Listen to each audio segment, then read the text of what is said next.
US President Donald Trump delayed his own deadline to increase tariffs on Chinese goods as his administration continues a months-long effort to persuade Beijing to make significant structural changes to its economy that have so far proved elusive. Anthony Simon, investment manager for emerging markets at Aberdeen Standard Investments, is joining us right now on the show. Thanks a lot for taking out the time, Anthony. What have you made out of these comments that have come in over the weekend? Clearly, it's kept the emerging markets very active. Yeah, that's the case. I think it's clearly one of Trump's key policy priorities. He hasn't had a lot of wins over the past 12 months, and China is somewhere where he thinks he can get a deal, and where the noise over year to date has been extremely positive. Him pushing out this deadline is another tick box for EM, and I expect the market to rally quite strongly this morning. What about what happens to the currency going forward? I mean, we've already seen what's been happening in China. The equity markets are extremely active, but what does it do for the bond market yields as well as the currency itself? Yeah, the currency will probably be, I think, it's pretty stable from here. I think part of the deal will assume that renminbi doesn't appreciate too much against its major trade partners. The bond market, though, should see quite a big rally. It's been opening up to foreign investors quite rapidly over the last few months, and that should drive even more foreign interest into the domestic bond market, and yields should go lower, especially given that they are easing at the same time. Both monetary and fiscal policy is getting easier and looser, and again, that should mean bond yields start to come down. Anthony, good morning to you. In anticipation of something positive happening, the yuan had already started inching up a little bit. Is that a relief for emerging market asset class watchers that a possible devaluation of the yuan, which would have spooked almost all asset classes, including equities, now seems to be out of the equation for the time being? Yeah, I think so. Clearly, China's a big influence on emerging markets, not just in Asia, but for broader sentiment in general.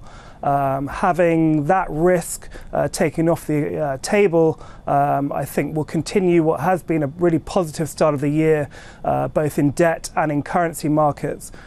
Certain EM currencies have sold off this month, but I think that will take a little bit of a wind off the steams and a little bit of stability come back. I'm talking about some of the more liquid part of the market, the South African rand, the Mexican peso. Those countries should really benefit now from a stable one.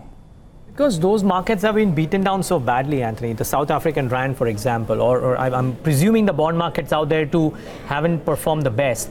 And now China, both equities and possibly debt, the concerns on that will be a lot lesser. With the presumption that Donald Trump and Xi Jinping do reach a conclusion on a trade agreement which is favorable for both nations. If that were to happen, and if China were to open up for foreign institutional investors, both on equities and the debt side as well, does it mean it will happen at the cost of other paper from the other economies? I'm not sure about that. One of the key things that we're seeing at the moment is that a lot of emerging market countries have their own problems. It's not just a case of external risk. In South Africa, they're dealing with Eskom, their state-owned utility company, which has needed quite a large bailout. In Mexico, they're trying to deal with Pemex, again, another state-owned enterprise, which needs significant funding. These issues won't go away, but at least if the backdrop to risk is a little bit kinder, it might give these countries a little bit more time to get their house in order. Moving forward, Anthony, what's going to be of prime importance that we're going to be watching out for from an emerging market perspective? It's going to be the growth data points that we're getting across the board, and not just China, or is it going to be the political uncertainty or the for a country like India, where the elections are upcoming?